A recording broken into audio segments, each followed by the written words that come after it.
വിവിധ ആവശ്യങ്ങൾ ഉന്നയിച്ച് FCTOയുടെ നേതൃത്വത്തിൽ സംസ്ഥാന ജീവനക്കാർ കാസർഗോഡ് ഇൻകം ടാക്സ് ഓഫീസിലേക്ക് മാർച്ചും ധർണയും നടത്തി. സംസ്ഥാന വ്യാപകമായുള്ള സമരത്തിന്റെ ഭാഗമായാണ് കാസർഗോട്ടും മാർച്ചും ധർണയും നടത്തിയത്. നിരവധി പേർ സമരത്തിൽ പങ്കെടുത്തു. വന്ധ്യതാ ചികിത്സാ രംഗത്ത് വിദഗ്ധവും നൈപുണ്യവുമായ പ്രവർത്തനം കാഴ്ചവെച്ചുകൊണ്ട് ഡോക്ടർ ജയലക്ഷ്മി സൂരജിന്റെ നേതൃത്വത്തിലുള്ള ഡ്രീം ഫ്ലവർ IVF സെന്ററിന് കേരളത്തിൽ സ്വീകാര്യത ഏറിവരികയാണ്. Dream flower IVF centre, bank road, Kasaragod.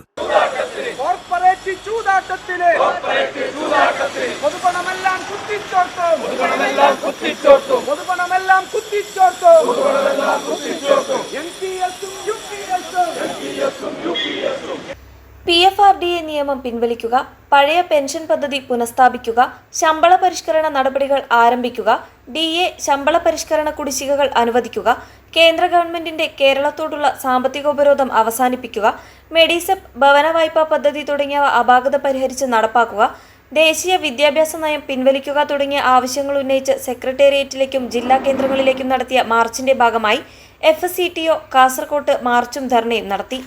Kasaragod ജില്ലാ കമ്മിറ്റി നേതൃത്വത്തിൽ നടന്ന ധർണ FCTO സംസ്ഥാന ട്രഷറർ M. ഷാജഹാൻ ഉദ്ഘാടനം ചെയ്തു.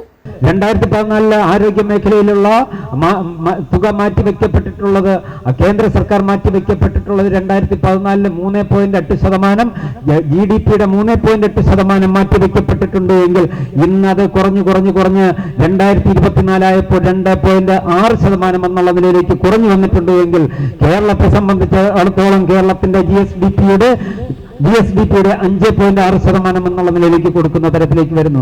ഈ ഒരു അന്തരമാണ് കേരളത്തെ നമ്മുടെ രാജ്യവുമായും അതുപോലെ തന്നെ രാജ്യത്തെ ബാക്കി 27 സംസ്ഥാനങ്ങളുമായും വ്യത്യസ്തപ്പെടുത്തിയിരിക്കുന്നത് എന്നുള്ള യാഥാർത്ഥ്യം നാം മനസ്സിലാക്കേണ്ടതുണ്ട് എന്നുള്ളതാണ് ഇതുമായി ബന്ധപ്പെട്ടുകൊണ്ട് സൂചിപ്പിക്കാനുള്ളത്.